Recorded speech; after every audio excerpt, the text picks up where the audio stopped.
Politicos ప్రేక్షకులకు నమస్కారం. ఈరోజు మేడ్చల్ మల్కాజ్గిరి జిల్లాలోని జిల్లా కలెక్టర్ ప్రాంగణంలో ఉన్నాం. ఇక్కడ అహ్మద్గూడ నుంచి 2BHK కాలనీకి సంబంధించినటువంటి కాలనీ వాసులు రావడం జరిగింది. వారికి ఉన్నటువంటి సమస్యలను ఒకసారి అడిగి తెలుసుకుందాం. నమస్తే అండి, నా పేరు రేణుక. నేను అహ్మద్గూడ 2BHK నుంచి వస్తున్నాను. మా సమస్య ఏంటంటే మేము డబుల్ బెడ్రూమ్ అప్లై చేసాం. మేము ఆల్రెడీ నివసిస్తున్నా కూడా మాకు మా 38 బ్లాక్ నుంచి చాలామందికి మెసేజ్లు వచ్చినాయి. రాంగ్ ఎంక్వైరీ చేశారు. ఒకరోజు మనం పనికి వెళ్ళినప్పుడు డోర్ లాక్ ఉంటుంది. అది చూసి తప్పు సమాచారం రాయడం తప్పుగా మేము ఇంతమంది రావడానికి కారణం ఏంటంటే మెసేజ్లు వస్తే మా ఇంట్లో ఉండకూడదా, ఉండాలా, ఈ కలెక్టర్ ఆఫీస్లో మాకు సమస్యని పరిపూర్ణంగా మాకు క్లియర్ చేయాలనేదే వచ్చాం. ఇంట్లో ఉన్న వాళ్ళకు కూడా మెసేజ్లు వస్తున్నాయి, రాని వాళ్ళకు కూడా మెసేజ్లు వస్తున్నాయి. వైరింగ్ ప్రాబ్లం ఉంది, అన్ని ప్రాబ్లంలు ఉన్నా మా సొంతంగా ఏదో ఒకటి చేసుకొని మేము నడుస్తున్నాం. వాటర్ ప్రాబ్లం ఉంది, సంవత్సరాల నుంచి ఉన్నాం. ఎన్నో ప్రాబ్లమ్స్ మేము ఫేస్ చేసుకొని అయినా మాకు ఇల్లు లేదని చెప్పేసి మేము ఉంటున్నాం. ప్రతి ఒక్కరికి ప్రతి సమస్య ఉంటుంది. కానీ పొద్దున్న నుంచి సాయంత్రం వరకు పనికి వెళ్తాం. అట్లీస్ట్ వాళ్ళు సమస్యని ఇంటి దగ్గర తాళం వేసుకుంటారు అంటే పక్కన ఎంక్వైరీ చేసేటప్పుడు అంతకుముందు వచ్చినప్పుడు ఎంక్వైరీలో మేము ఉన్నాం, ఆక్యుపై అండి. జస్ట్ తాళం వేసుకొని వెళ్ళినంత మాత్రం లేరు అనుకోవడం తప్పు కదా. డ్యూటీకి వెళ్ళినప్పుడు ఏదైనా ఒక పనికి వెళ్తామండి. పనికి వెళ్ళినప్పుడు తాళం వేసుకొని వచ్చి మాకు మెసేజ్లు తెచ్చారు. ఇది కాదు సమస్య, మా సమస్య తీర్చాలి, మా ఇల్లు మాకు సొంతం చేయడమే మీ బాధ్యత. ఇప్పుడు వాటర్ ప్రాబ్లం ఉండే, కరెంటు ప్రాబ్లం ఉండే, లిఫ్ట్ ప్రాబ్లమ్స్ ఉన్నాయి. అన్ని ప్రాబ్లమ్స్ ఉంచుకుని అందరూ రావాలంటే ఒక్కసారి ఎట్లా వస్తారండి? కొంతమంది ఉన్న వాళ్ళు ఉన్నారు, కొంతమంది వర్కులు చేయించుకున్న వాళ్ళు బాత్రూమ్లు ఇంతంత హైట్లు పెడితే పడిపోయే వాళ్ళు ఉన్నారు, లిఫ్ట్లో ముసలోళ్ళు ఉన్నారు. లిఫ్ట్ పనిచేస్తే 9th ఫ్లోర్ నుంచి కింద ఫ్లోర్ వరకు ఎట్లా నడుస్తారు? వాళ్ళు నడవలేరు కదా. పెద్దవాళ్ళు ఉన్నారు, చిన్నవాళ్ళు ఉన్నారు.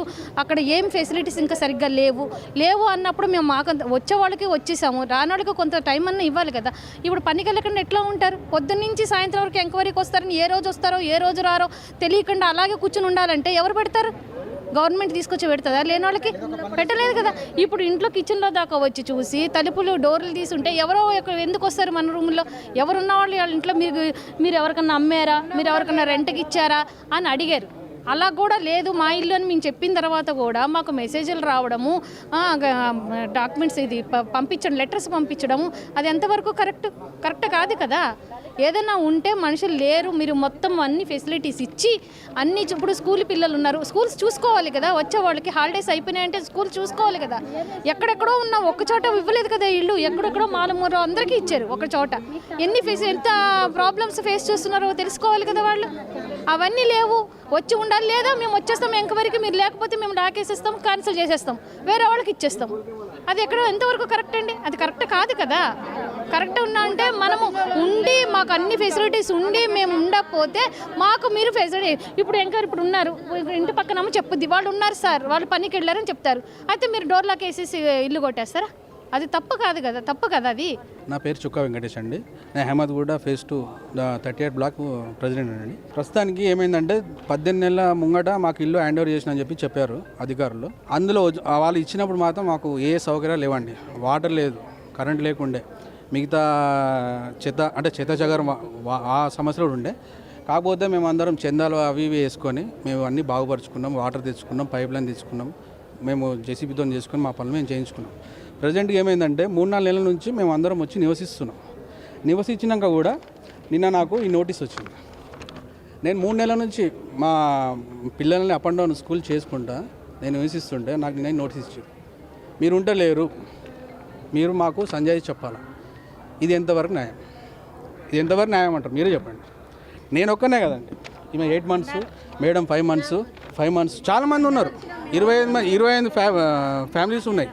చాలామంది ఇక్కడ వచ్చిన వాళ్ళు అందరూ ఉంటున్నారు. ఇప్పుడు అందరికి నోటీసు వస్తున్నాయి, ప్రతి ఒక్కళ్ళకి వచ్చింది. అయితే అందరికీ ఇవాళ వస్తున్నాయి నోటీసు. నాకు నిన్న వచ్చింది, అందరు నోటీస్ ఇవ్వాలి వచ్చింది. ఇది ఎంతవరకు న్యాయం అంటారు? ఇది కరెక్టేనా? మామూలు ఎట్లా అంటే ప్రతి ఒక్క బెనిఫిషియల్ సతాయిస్తారండి అధికారులు, ప్రతి ఒక్క బెనిఫిషియల్. మొన్న సర్వేకి వచ్చిండు, ప్రతి ఒక్క ఫ్లోర్ 1 నుండి 9 దాకా నేను దగ్గరుండి సర్వే చేయించిన.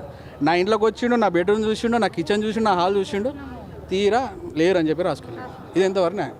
వీళ్ళ ఇంట్లోకి వెళ్ళిండు, ప్రతి ఒక్క బెనిఫిషియర్ ఇంట్లోకి వెళ్ళి లోపల కిచెన్లోకి వెళ్ళి చూసిండు ఆయన. ఇది ఎంతవరకు న్యాయం అంటారు? ఇది ఇప్పుడు మాకు రూపాయి ఆస్తి లేదన్న, మేము కిరాయిలకు ఉండే, మేము ఇల్లు రాగానే మేము వచ్చి ఉంటున్నాం. ఇప్పుడు ఈ రకంగా భయపెడితే ఇప్పుడు ఇది న్యాయమా అనేది ఒక్కసారి మీరు కూడా గమనించుకోవాలి. 8 బ్లాక్లో ఉంటాము, మాది 1st ఫ్లోరు. మేము అక్కడ ఉంటున్నాము. మేము ఆ ఇంట్లో ఉండి 4 నెలల బట్టి అక్కడ ఉంటున్నాము. మా ఇంటి పేరు మీద మాకు గ్యాస్ వస్తుంది, ప్లస్ ఆధార్ కార్డు కూడా మేము చేంజ్ చేయించుకున్నాం. అదే అడ్రస్ తోటి మా ఫ్యామిలీ మొత్తము. మొన్న ఫ్రైడే రోజు, గుడ్ ఫ్రైడే రోజు కూడా ఎంక్వైరీకి వచ్చి లోపలికి వచ్చి చూసారు. ప్లాట్ నెంబర్ అడిగారు, ఒరిజినల్ కూడా అడిగి ఇప్పుడు మాకు ఇది మీరు ఇంట్లో ఉండలేదు అనేసి మాకు నోటీసులు వచ్చాయి. ఇప్పుడు ఏం చేయమంటారు, మీరే న్యాయం చెప్పాలి మాకు. నా పేరు అనురాధ. 5 to 10 black, 38 black. కానీ మాకు కరెంటు లేదండి. మాకు కరెంటు లేక చాలా ఇబ్బంది పడుతున్నాను. వైరింగ్ లేదు చేయిస్తా అంటారు, అది చెయ్యరు. ఎట్లా వచ్చి ఉండాలి? మేము పొద్దంతా ఉంటున్నా, రాత్రి పోయి మా కూతురు వాళ్ళ ఇంట్లో పడుకుంటున్నా. మరి మేము ఎట్లా చేయాలో చెప్పండి. మళ్ళీ రాలేదని నోటీసులు ఇస్తారు. మరి మేము ఎట్లా ఉండాలి? వైరింగ్ అన్న చేపిస్తే మేము ఉండగలుగుతాం కదా. పొద్దంతా ఉంటున్నా, రాత్రి పోయి మా కూతురు వాళ్ళ ఇంట్లో ఉంటున్నాను. హాయ్, గుడ్ మార్निंग, नमस्ते, अस्सलाम वालेकुम। मैं 38 ब्लॉक से वाइस प्रेसिडेंट फ़ाहिदा बेगम बोल रही हूँ। मैं आके यहाँ पे करीब 8-9 महीने हो गया। मेरे को भी एक मैसेज आया परसों सैटरडे के दिन, ऐसा क्या बोलते आप हम घर दे के 18 महीने हो गया, आप लोग आके नहीं रहे बोल के। परसों गुड फ्राइडे के दिन मेरे घर में पूरा चेक करे, मैं ऑफिस में ड्यूटी में थी, मेरे घर में पूरा चेक करे, चूल्हा देखे, बालकनी तक देखे वो लोग आके। फिर अभी नहीं है बोल के फिर हमको मैसेज आया, सर ये कहाँ की इंसाफ है, आप बोलिए सर हमारे को। हम नहीं रहे तभी हमारे बच्चे घर में रह के पूरा घर दिखाए, पट्टा पेपर सब हर चीज़ से दिखाए। हम लोग डे फुल ड्यूटी करने वाले हैं सर। हस्बैंड नहीं है, बच्चे हैं मेरे को, बच्चों को रख के गई मैं आ रहे बोल के मालूम होते कीजिए। प्लीज़ आप लोग ज़रा देख के हम लोग का ज़रा सोचिए सर, सब हम गरीबी है यहाँ पे। నమస్తే అండి, నా పేరు ఎన్ మల్లేశ్వరి. అహ్మద్గూడ డబుల్ బెడ్రూమ్ ఇంట్లో 38 బ్లాక్లో 3rd ఫ్లోర్లో 310 వచ్చింది. నేను స్టెప్స్ కూడా ఎక్కకూడదు, లిఫ్ట్ పని చేసినా చేయకపోయినా చాలా అవస్థలు పడుతూ ఉంటున్నాం. ఫిబ్రవరి నుంచి వచ్చి అక్కడే ఉంటున్నాం. మాకు ఒక హ్యాండిక్యాప్డ్ బాబు, చాలా ప్రాబ్లం ఫేస్ చేస్తున్నాం. 2 సార్లు ఎంక్వైరీకి వచ్చారు, 2 సార్లు స్టే అని రాసుకెళ్ళారు, ఉన్నాం. మళ్ళీ మాకెందుకు ఇట్లా నోటీసులు వస్తున్నాయో అర్థం కావట్లేదు. నేనా తిరగలేను, మా వారు 75+, నేను 60+. చాలా ప్రాబ్లం అవుతుంది మాకు. వాళ్ళు కనికరించి ఏం చేస్తారో ఏమో న్యాయం చేయాలి. మేమైతే అక్కడే స్టే చేస్తున్నాం, ఫిబ్రవరి 1 నుంచి ఉంటున్నామండి. मेरा नाम इरफाना फातिमा है, हमारा ब्लॉक 38 है और हम लोग आके 5 महीने हुआ तो अभी नहीं है बोल के आ रहा। ऊपर पूरा स्लैब का पूरा 9 फ्लोर है मेरा, पूरा क्रैक है, बारिश है तो पूरा पानी आ रहा। मेरा हस्बैंड गुजर गया, मेरे 2 छोटे बच्चे हैं, मैं काम को जाती, जब चेक-इन को आ रहे नहीं है बोल के लाख है बोल के लिख के जा रहे। अभी क्या करना, काम करना, ड्यूटी छोड़ देना, नहीं वैसे ही रहना, कैसा बोलो आप लोग। సార్ నమస్తే సార్, నేను 38 బ్లాకు లావణ్య, నా పేరు లావణ్య, మా మిస్సెస్ పేరు 38 బ్లాక్లో ఉంటున్నాం మేము, 9th ఫ్లోరు. మా 9th ఫ్లోర్ మొత్తంలో, మా 38 బ్లాక్ మొత్తంలో వాటర్ ప్రాబ్లం ఉంది, డ్రైనల్ ప్రాబ్లం ఉంది, అట్లాగే పవర్ ప్రాబ్లం ఉంది, అట్లాగే మన పైనుంచి కిందికి వచ్చే లిఫ్ట్ ప్రాబ్లమ్స్ ఉన్నాయి. ఇది కాకుండా వాటర్ పైన మనం ట్యాంకులు అనేది కట్టిర్రు, ఆ ట్యాంకుల దగ్గర కూడా లీకేజీలు ఫుల్ ఉన్నాయి. ఏ రోజు ఏ క్షణంలో ఊడి కింద పడతాయో తెలియదు, ఆ స్టేజ్లో ఉన్నాయి.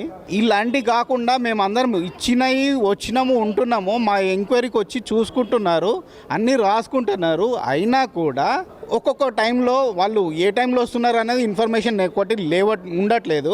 రెండో విషయం ఏంటంటే, మేము అవుట్ సైడ్ పనులకు వెళ్తేనే మాకు కడుపు అనేది నడుస్తుంది. మేమందరం లేబర్లం కాబట్టి మేము ఆ పనికి వెళ్తేనే మాకు నడుస్తుంది. మేము బయటికి పనికి వెళ్ళిన తర్వాత మేము ఎంక్వైరీకి వస్తున్నామని చెప్పేసి మీరు డోర్ లాక్ రాసుకొని వెళ్ళిపోతే మేము ఏ విధంగా దానికి మీకు ఆన్సర్ ఇవ్వగలుగుతాము? మాకు లెటర్స్, నోటీసులు పంపిస్తున్నారు. మీరు ఇచ్చి లాభం ఏంది? మీరు కరెక్ట్గా పనులు కరెక్ట్ చేసిస్తే మాకు నోటీస్ అందుకోవాల్సిన అవసరం ఏముంటుంది? మేము అక్కడ ఉంటాము, బరాబర్ ఉంటాము, ఉండమన్న సమస్య లేదు. మా సమస్యలు ప్రాబ్లమ్స్ అన్నీ సాల్వ్ చేయండి, మేము ఉంటాం. అహ్మద్గూడ 2 BHK బ్లాకులలో ఉన్నటువంటి ఆ ఇళ్లలో మనం చూస్తా ఉన్నాం, అక్కడ క్రాకులు రావడం, తర్వాత వాటర్ సమస్యలు, అదేవిధంగా డ్రైనేజ్ సమస్యలు, పైప్ లైన్ సమస్యలు, ఇలాంటి సమస్యలు ఉత్పన్నమవుతున్న కొద్దీ అక్కడ ఉన్నటువంటి కాలనీ వాసులకు కూడా తీవ్రమైనటువంటి ఇబ్బందులు ఎదురవుతూ ఉన్నాయి. ఈ ఇబ్బందులన్నీ కూడా రాష్ట్ర ప్రభుత్వం దీని పరిశీలన చేసి తప్పకుండా ఆ సమస్యలన్నింటినీ కూడా సాల్వ్ చేసినట్లయితే, ఇప్పటికి కూడా అలాంటి బాధలు ఉన్నప్పటికీ కూడా నివసిస్తూ ఉన్నారు. అయినప్పటికీ కూడా వాళ్ళకి నోటీసులు రావడం జరిగింది. ఆ నోటీసులు అన్నీ కూడా ఇక్కడ తీసుకొచ్చి జిల్లా కలెక్టర్ గారికి వారు తెలియజేయడం జరుగుతూ ఉంది. దీనిపైన అధికారులు కూడా స్పందించి వీరి సమస్యను పూర్తిగా శాశ్వత పరిష్కారం చేయాలని చెప్పేసి కోరుతున్నారు వారందరూ కూడా. అదేవిధంగా గత 5-6 నెలలుగా ఉన్నప్పటికీ ఇప్పుడు అక్కడ ఉన్నటువంటి సమస్యలు మేజర్గా పైప్ లైన్ సమస్యలు, తర్వాత డ్రైనేజ్ సమస్యలు, ఇవన్నీ సమస్యలు కూడా చిన్న ఈ సమస్యలన్నీ కూడా పరిష్కరించి వారికి సత్వర న్యాయం చేయాలని కోరుతూ ఉన్నాం. వీడియో జర్నలిస్ట్ సుధాకర్తో రిపోర్టర్ శ్యామ్ ప్రసాద్.